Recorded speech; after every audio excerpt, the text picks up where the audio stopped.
नमस्कार, मी अजिंक्य भातंब्रेकर. तुम्ही पाहताय न्यूज 18 लोकमत. जगाच्या पाठीवर मध्ये आता आपण महत्त्वाच्या आंतरराष्ट्रीय घडामोडींचा आढावा घेऊया. पॉप सिंगर ब्रिटनी स्पियर्सनं तिच्या वडिलांविरोधातला पालकत्वाचा खटला जिंकल्यानंतर फ्री ब्रिटनी कार्यकर्त्यांनी आनंद व्यक्त केलाय. ब्रिटनीनं आपले वडील जेम्स स्पियर्स यांच्या विरोधात पालकत्वाच्या विरोधात कोर्टात केस दाखल केलेली होती, ज्याचा निकाल ब्रिटनीच्या बाजूने लागला. फ्री ब्रिटनी कार्यकर्त्यांनी या दरम्यान ब्रिटनीच्या समर्थनार्थ मोठी मोहीम सुरू केली होती. या कार्यकर्त्यांचं असंही म्हणणं आहे की हा निकाल ब्रिटनीपेक्षाही खूप मोठा आहे, कारण या निकालानंतर आता याच सारखी अनेक प्रकरणं उघडकीला येऊ शकतील आणि त्या प्रकरणांमधल्या व्यक्तींना न्याय देखील मिळू शकेल. संयुक्त राष्ट्रांच्या मानवतावादी संघटनेच्या प्रमुखांनी इथिओपियाच्या टिग्रेमधली सध्याची मानवी हक्कांबाबतची स्थिती ही आता नियंत्रणाबाहेर जात असल्याचं म्हटलंय. संयुक्त राष्ट्रांचे प्रवक्ते स्टीफन डुजुरिक यांनी माध्यमांना दिलेल्या माहितीनुसार तब्बल 52 लाख लोकांना अजूनही अन्नधान्याचा नियमित पुरवठा होत नाहीये, तर त्यापैकी 40,000 लोक हे दुष्काळ सदृश परिस्थितीचा सामना करतायत. संयुक्त राष्ट्रांच्या आपत्ती निवारण समितीचे समन्वयक मार्टिन ग्रिफिथ्स यांनी दिलेल्या माहितीनुसार इथली परिस्थिती गेल्या 10 महिन्यांपासून अतिशय वाईट असून नागरिकांचे प्रचंड हाल सुरू आहेत. गेल्या नोव्हेंबरपासून इथली परिस्थिती नियंत्रणाबाहेर आहे. या परिस्थितीवर कुणाचंही नियंत्रण नसल्याचं त्यांनी सांगितलंय. युरोपियन युनियनच्या वरिष्ठ अधिकाऱ्यांनी अमेरिकेच्या प्रतिनिधींना बुधवारी व्यापार आणि तंत्रज्ञान शिक्षणाच्या डिजिटलायझेशनच्या महत्त्वाबद्दल चर्चा केली. युरोपियन युनियनच्या दृष्टीनं डिजिटल स्किल्स आणि नोकऱ्या यांना प्राधान्य असल्याचं युरोपियन युनियनचे कार्यकारी उपाध्यक्ष वाल्डिस डोम्ब्रावस्की यांनी म्हटलंय. युरोपियन युनियनचे कार्यकारी उपाध्यक्ष मार्गरेथ वेस्टगर डोम्ब्रावस्की आणि अमेरिकेतले युरोपियन युनियनचे राजदूत स्टेव्रॉस लॅम्ब्रिंडिस या तिघांचा या प्रतिनिधी मंडळामध्ये समावेश आहे. 2 दिवसांच्या या व्यापारी चर्चांची सुरुवात अमेरिकेचे परराष्ट्रमंत्री अँटनी ब्लिंकन आणि बायडन प्रशासनातल्या काही वरिष्ठ अधिकाऱ्यांच्या उपस्थितीमधनं झालेली होती. वांशिक अन्यायाबद्दल जनजागृती वाढवण्यासाठी न्यूयॉर्कच्या युनियन स्क्वेअरवर काही कलाकारांनी आपापल्या कलाकृती मांडण्याचं ठरवलेलं आहे. या कलाकारांमध्ये प्रामुख्याने शिल्पकार आहेत, ज्यांनी वांशिक अन्यायाचा बळी ठरलेल्या जॉर्ज फ्लॉइड, ब्रेओना टेलर आणि जॉन लुईस यांची शिल्प साकारलेली आहेत. ख्रिस कार्नबुची यांनी ही शिल्प साकारली असून सध्या न्यूयॉर्कमध्ये ही शिल्प चर्चेचा विषय ठरत आहे.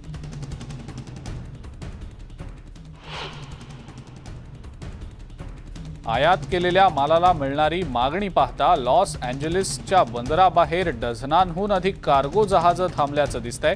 या परिस्थितीचा थेट परिणाम अमेरिकेच्या पुरवठा साखळीवर होत असल्याचंही समोर येत आहे. अमेरिकेत जलवाहतुकीद्वारे येणाऱ्या एकूण आयात वस्तूंपैकी जवळपास 40% माल घेऊन अनेक कार्गो जहाजं लॉस एंजेलिस आणि लाँग बीचच्या बंदरांवर दाखल होत असतात.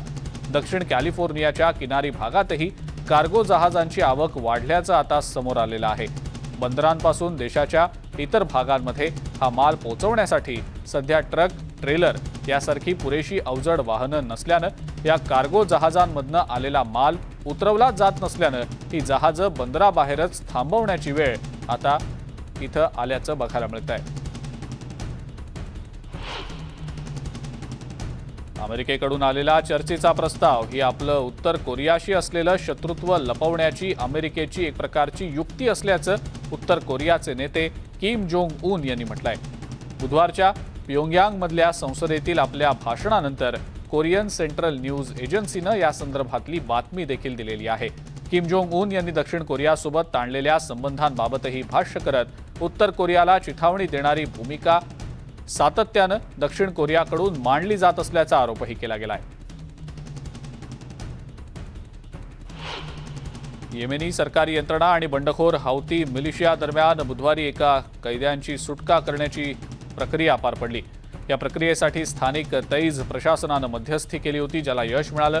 सरकारी यंत्रणांनी 70 हौती बंडखोरांची सुटका केली आहे. या बंडखोरांना देशातल्या विविध भागांमध्ये हिंसक कारवायांदरम्यान पकडण्यात आलेलं होतं. याआधी सुद्धा तडजोडीची भूमिका म्हणून येमेन सरकार आणि बंडखोरांच्या विविध गटांदरम्यान अशाच कैद्यांची सुटका करण्याच्या प्रक्रिया पार पडलेल्या आहेत. पॅराग्वेच्या संसदेबाहेर काही आंदोलक आणि पोलिसांदरम्यान संघर्ष झाल्याचा प्रकार घडला. पॅराग्वेमधील जमिनींच्या अतिक्रमणावर आता गुन्हेगारीच्या कायद्यांखाली आणण्याच्या विधेयकाला निषेध म्हणून हे आंदोलक आंदोलन करत होते. या विधेयकात अतिक्रमणाला आता गुन्हेगारी समजत तब्बल 10 वर्ष तुरुंगवासाच्या शिक्षेची तरतूद करण्याचा प्रस्ताव आहे. पॅराग्वेतल्या काही रहिवासी भागांमध्ये काही जमिनींच्या बाबतीत रहिवासी विरुद्ध सरकार असा संघर्ष सुरू आहे. या पार्श्वभूमीवर हे विधेयक जाणून बुजून आणलं गेल्याचा नागरिकांचा आरोप आहे. ट्युनिशियाच्या राष्ट्राध्यक्षांनी बुधवारी देशाच्या पहिल्या महिला पंतप्रधानांचं नाव जाहीर केलंय. राज्यप्रमुखांनी गेल्या पंतप्रधानांना बडतर्फ केल्यानंतर आणि संसद बरखास्त केल्यानंतर संक्रमणकालीन सरकारचं नेतृत्व करण्यासाठी 63 वर्षीय प्राध्यापकांची नियुक्ती केली आहे. प्रतिष्ठित अभियांत्रिकी शाळेतील प्राध्यापिका नजला बौडेन रामाधने या वरिष्ठ पदावर काम करणाऱ्या अरब महिला जगातील पहिल्या महिला पंतप्रधान बनलेल्या आहेत. पुढल्या वर्षीपासून फ्रान्समध्ये मानसशास्त्रज्ञांना सरकारकडून अर्थसहाय्य दिलं जाईल अशी घोषणा फ्रान्सचे राष्ट्राध्यक्ष इमॅन्युएल मॅक्रॉन यांनी मंगळवारी केली आहे. मानसिक आरोग्याच्या माहितीविषयी महत्त्वाविषयी जागरूकता निर्माण करण्यासाठी ही तरतूद करण्यात आल्याचं त्यांनी सांगितलं. ब्रिटन, जर्मनी आणि इतर काही देशांमधील राज्य आरोग्य सेवा प्रणाली आधीपासूनच या थेरपींना निधी देत असतात. विशेषतः कोरोना काळात लोकांचं मानसिक आरोग्य बिघडल्याची असंख्य उदाहरणं समोर आलेली होती. सरकारी व्हायरस निर्बंधांचा मानसिक परिणाम आणि मानसिक आरोग्याला प्राधान्य देण्यामध्ये मागील सरकारच्या अपयश या दोन्ही गोष्टी मान्य करून मॅक्रॉन यांनी या क्षेत्रात काम करणाऱ्या व्यावसायिकांसोबत एका परिषदेदरम्यान अनेक उपाययोजनांची घोषणा केली आहे. इटालियन प्रीमियर मारिओ ड्रागी यांनी बुधवारी अफगाणिस्तान संदर्भात G20ची एक महत्त्वाची बैठक 12 ऑक्टोबर रोजी आयोजित केल्याची घोषणा केली आहे. ड्रागी म्हणाले की तालिबाननं ताबा घेतल्यानंतर अफगाणिस्तानमधल्या वाढत्या मानवतावादी संकटावर या बैठकीत चर्चा होईल. G20 सदस्यांसोबतच संयुक्त राष्ट्र, जागतिक बँक, कतार, नेदरलँड्स आणि स्पेन देखील या परिषदेत सहभागी होणार असल्याचं त्यांनी सांगितलंय. या बैठकीत देशाला पुन्हा एकदा आंतरराष्ट्रीय दहशतवादाचं केंद्र बनण्यापासून रोखण्याच्या प्रयत्नांवर प्रामुख्यानं चर्चा होणार आहे. अफगाणिस्तानच्या राष्ट्रीय फुटबॉल संघातल्या मुलींनी त्यांच्या कर्णधारानं अनपेक्षित भेट देताच बुधवारी पोर्तुगालमध्ये आनंद साजरा केला. पोर्तुगालमध्ये उतरल्यानंतर एक आठवडा या खेळाडूंना इथंच आश्रय दिला गेलेला आहे. या सगळ्या मुली आहेत आणि त्यांच्या कुटुंबियांनाही त्यांच्या सुरक्षिततेची काळजी आहे. एक आठवडा लांबच्या प्रवासादरम्यान पोर्तुगालनं या सगळ्या मुलींची उत्तम सोय करून आपलं मिशन पूर्ण केलं. अमेरिकेनं अफगाणिस्तानमधनं सैन्य माघारी घेतल्यापासून 14 ते 16 वयोगटातल्या या मुली, त्यांचं कुटुंब तालिबानच्या ताब्यात आपलं आयुष्य कसं काढणार या भीतीनं वावरत होत्या. स्त्रियांना आणि मुलींना खेळण्यास आता तालिबानच्या राजवटीमध्ये मनाई करण्यात आलेली आहे. गेल्या आठवड्यापर्यंतच्या आकडेवारीनुसार 4 लाखांहून अधिक नागरिकांना फायझरचा बूस्टर डोस अमेरिकेत दिला गेलाय. येणाऱ्या आठवड्यात आणखी 10 लाख नागरिकांना हा बूस्टर डोस दिला जाईल अशी माहिती व्हाईट हाऊसच्या कोविड-19 कोऑर्डिनेटर जेफ जिएंट्स यांनी दिलेली आहे. तब्बल 2,50,00,000 नागरिक फायझरच्या या तिसऱ्या डोससाठी पात्र ठरतायत. 65 किंवा त्याहून अधिक वयाचे नागरिक, सहव्याधीग्रस्त नागरिक तसंच कामाच्या ठिकाणी जोखमीचा सामना करणाऱ्यांसाठी हा डोस दिला जाणार आहे. न्यूयॉर्कमध्ये कामाच्या ठिकाणी लसीचा किमान 1 डोस घेतलेला असणं आवश्यक आहे, अन्यथा नोकरी गमवावी लागेल असं स्पष्ट करण्यात आल्यानं हजारो आरोग्य कर्मचाऱ्यांनी आता लस घ्यायला सुरुवात केली आहे. 95% परिचारिकांचं पूर्ण लसीकरण झाल्याची माहिती NYC हेल्थ प्लस हॉस्पिटल्सचे संचालक मिचेल कार्ट्स यांनी दिली आहे. या ग्रुपकडून न्यूयॉर्क शहरातील सार्वजनिक रुग्णालय आणि क्लिनिक्सचा कारभार पाहिला जात असतो. लॉस एंजेलिस काउंटीच्या सार्वजनिक आरोग्य अधिकाऱ्यांनी लागू केलेले निर्बंध पुढील महिन्यापासून त्याची अंमलबजावणी होणार असल्याचं सांगितलं गेलंय. यावरील प्रस्तावित अध्यादेशावर लॉस एंजेलिस सिटी काउन्सिल बुधवारी मतदान घेणार आहे. शहराच्या अध्यादेशानुसार लसीकरणासाठी पात्र लोकांना रेस्टॉरंट्स, बार, नाईट क्लब्स, जिम्स, स्पोर्ट्स अरेनाज, संग्रहालय, स्पा, नेल सलून्स, इंडोर सिटी सुविधा आणि इतर ठिकाणांसह इंडोर सार्वजनिक ठिकाणी प्रवेश करण्यासाठी लसीकरण अनिवार्य असेल. कमीत कमी एका लसीच्या डोसच्या पुराव्यासह 7 ऑक्टोबरपासून सवलत मिळेल, मात्र 4 नोव्हेंबरपर्यंत पूर्ण लसीकरणाचे पुरावे सादर करणं बंधनकारक असेल. रोमानियामध्ये दुसरा डोस घेतल्यानंतर 6 महिने उलटलेल्या नागरिकांना तिसरा डोस देण्याची प्रक्रिया मंगळवारपासून सुरू करण्यात आलेली आहे. 65 आणि त्यावरील वयोगटातल्या नागरिकांना बूस्टर डोस देण्याची शिफारस करण्यात आलेली आहे. रोमानियात दररोजच्या रुग्णसंख्येत वाढ होतीये, पण लस घेण्याचं प्रमाण हे तुलनेनं कमी आहे आणि त्यामुळे चिंताही कायम आहे. युरोपियन युनियनमधल्या इतर देशांच्या तुलनेत रोमानियातलं लसीकरणाचं प्रमाण हे अतिशय कमी, म्हणजे 27.4% इतकंच आहे. 18 सप्टेंबर ते 23 सप्टेंबर दरम्यान झालेल्या कोरोना रुग्णांच्या मृत्यूपैकी 91.5% नागरिकांनी लस घेतलेली नव्हती, अशी आकडेवारी सरकारकडून जारी करण्यात आलेली आहे.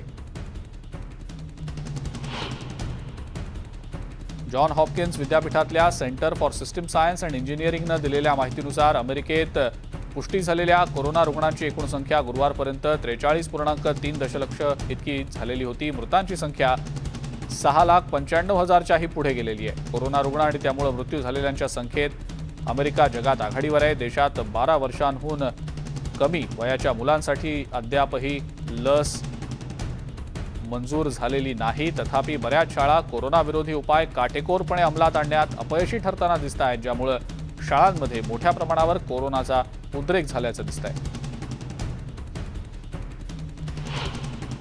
राष्ट्रीय आरोग्य आयोगानं गुरुवारी जारी केलेल्या दैनंदिन अहवालानुसार ईशान्य चीनच्या हिलोंगजियांग प्रांताची राजधानी हार्बिनमध्ये 6 नव्या कोरोना रुग्णांची नोंद झाली आहे. याआधी युनानमध्ये 5, शांघाई आणि ग्वांगडोंगमध्ये प्रत्येकी 3, लियाओनिंगमध्ये 2 आणि झेजियांग, फुजियान आणि शेडोंगमध्ये प्रत्येकी 1 अशा 16 नव्या रुग्णांची ही नोंद झालेली आहे. बुधवारी कोरोनामुळे नव्या मृत्यूंची नोंद झालेली नाही, मात्र शांघायमध्ये परदेशातून आलेल्या एका संशयास्पद प्रकरणाची नोंद मात्र झालेली आहे.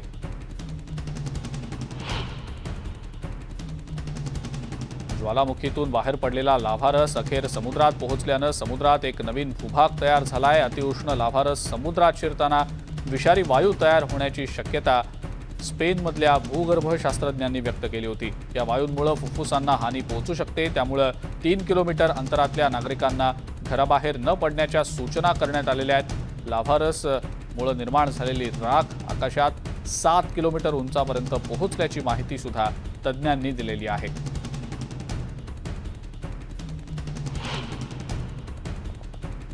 स्पेनच्या टोडोक्यू शहराजवळून लाव्हारस वाहणार असल्याचं लक्षात येताच तिथल्या नागरिकांचं सुरक्षित ठिकाणी स्थलांतर करण्यात आलं होतं. यासाठी आधी लाव्हारस कुठून वाहतोय याचं व्यवस्थित निरीक्षण स्थानिक यंत्रणांकडून करण्यात आलेलं होतं.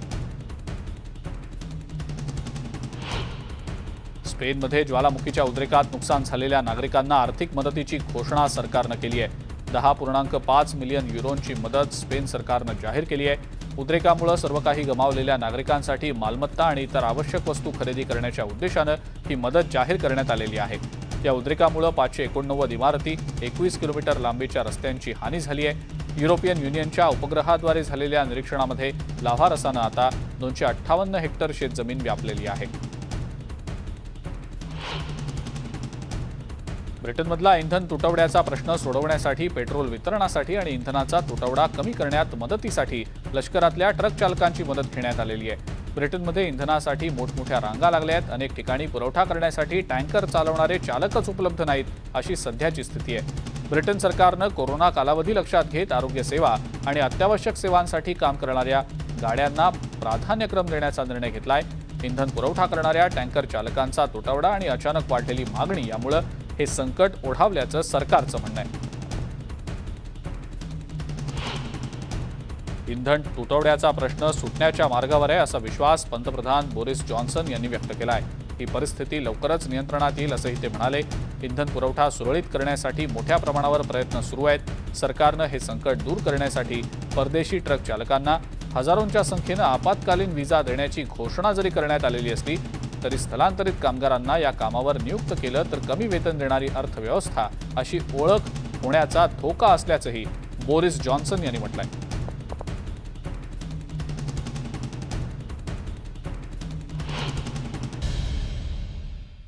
ब्रेकनंतर जगाच्या पाठीवरमध्ये इतरही काही महत्त्वाच्या आंतरराष्ट्रीय घडामोडींचा आढावा घेऊया. कीटकनाशकांचा वापर मधमाशांसाठी हानिकारक ठरत असल्यामुळे अर्जेंटिनामध्ये मोठ्या प्रमाणात होत असलेल्या कीटकनाशकांचा वापर थांबवण्याची मागणी मधमाशा पाळणाऱ्यांनी केलेली आहे. कीटकनाशकांमुळे मधमाशांची पोळी उद्ध्वस्त होत आहेत. मधाचं उत्पादन 50% कमी झाल्याचं मधुमक्षिका पालकांनी म्हटलंय. जवळजवळ 80% अन्न मधमाशांच्या परागीकरणावर अवलंबून असतं, ज्यात फळ, भाज्या, जनावरांचा चारा, औषधी वनस्पती आणि कापसासारख्या पिकांचा औद्योगिक वापरासाठी उपयोग होत असतो. मधमाशा अन्य कीटक करत असलेलं परागीकरण जर झालं नाही तर जैवविविधता धोक्यात येऊ शकते, असंही त्यांनी म्हटलंय. 60 स्थलांतरितांना घेऊन जाणारी बोट इटलीतल्या बंदराकडे रवाना झाली. डॉक्टर्स विदाऊट बॉर्डर्स या धर्मादाय संस्थेकडून द जिओ बॅरेट्स हे जहाज सुटका करण्यासाठी वापरलं जातं. इटली सरकारनं या जहाजाला ऑगस्टा बंदरात थांबण्याची मान्यता दिलेली आहे. या जहाजानं 20 सप्टेंबरला 2 बचाव फेऱ्यांद्वारे 60 जणांची सुटका केली, ज्यात 6 महिला आणि 7 आठवड्यांच्या बाळाचाही समावेश होता.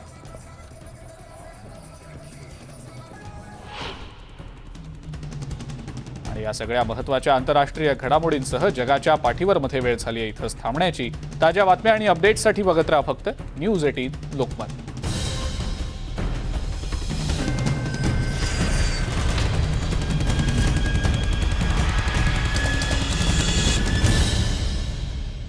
करण्याचा